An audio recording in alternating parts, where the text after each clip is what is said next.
show you something I just invented. I'm pretty proud of this invention, actually. It's one of the first scientific magic tricks I came up with. This is a deck I call the chameleon deck. Now the reason I call it the chameleon deck, there's two reasons actually. One is because the deck can change colors like a chameleon does, but in fact, this deck is made up of chameleons. Now, don't get nervous. I didn't go out and skin a bunch of chameleons. What I did do is I went out, grabbed a bunch of chameleons, and I was able to scientifically extract some of the genes of the chameleons and inject them into each and every one of these playing cards. So each and every one of these playing cards, I've injected a little bit of the chameleon genes. Now, you don't have to worry. No chameleons were injured in putting this deck together, but it is kind of cool what it does, and I'll show you what it does now. I'm going to drop some cards on the table, and at some point just tell me to stop. Where'd you like me to stop? Stop. Right here, good? Okay, good.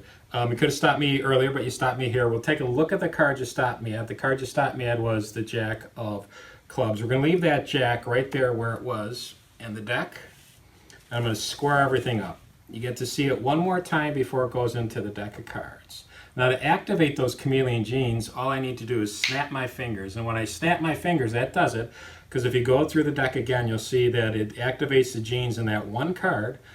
And one card actually has changed from all the others. You see that it's changed to red from the blue. And the one card that's now red is actually the Jack of Clubs, the card that you stopped me at and selected. Now that's pretty cool, but I wanted to give you the full impact of just how cool this is. So I think we'll do it again.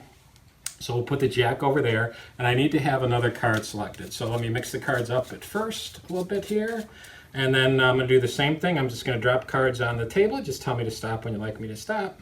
Stop. Right here, good? Yeah. These up or down? It doesn't matter to me. Down. Down? Good. Okay. So we'll take a look at the card you stopped me at. This time it's the Two of Hearts. Got it? We're going to leave the two, just like we did the Jack, right where it came out of the deck. And then we'll show you very slowly, once again, we'll just slide that card into the deck. So you can see it to the very last second it goes back into the deck. And now to activate the chameleon genes, again, all I need to do is snap. And when I do, you'll see, in fact, that one of the cards changes color. Oh, it's the second card, so I think maybe I have to snap twice. We'll do that twice. And if I go through the deck, you'll see one of the cards changes. Well, that's weird. I've injected each one of the cards with the chameleon. Oh, wait a minute. I think I know exactly what happened.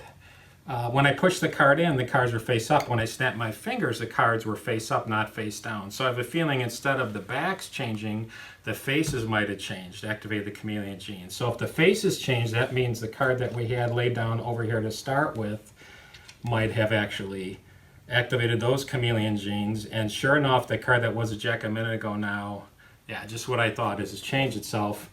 It's now that two, which was the card that you selected just a few minutes ago. So we'll lay the two over here because you're probably wondering now what happened to the Jack. Well, if you look through the deck here now, you would see that there is actually no Jack of Clubs because the Jack of Clubs gets nervous with all this going on, all the snapping, and he usually jumps home. And for playing cards, what means they go home, that means they jump back inside the box of cards. And sure enough, that Jack jumped right back inside the box, its little home. So now we have a full deck of cards that we can do some other magic with, and okay, you're right. We do have a little bit of a problem there. We still have the one card that's red. We still have the two that's red. So we need to do something with that. I guess I could take a blue marker and just color the back in blue, but it probably wouldn't match, and I'm not really good with getting the marks between the lines. You can see I got it already over my fingers. So we'll use a little bit of magic. If I just take that blue marker and I place it here in front of the card, and I just very slowly roll that blue marker right across the back of that card, you see that that card also now changes to blue. There's the two, there's the Jack, and we're back where we needed to be with one full deck of cards that I can now use to show you some really cool magic tricks.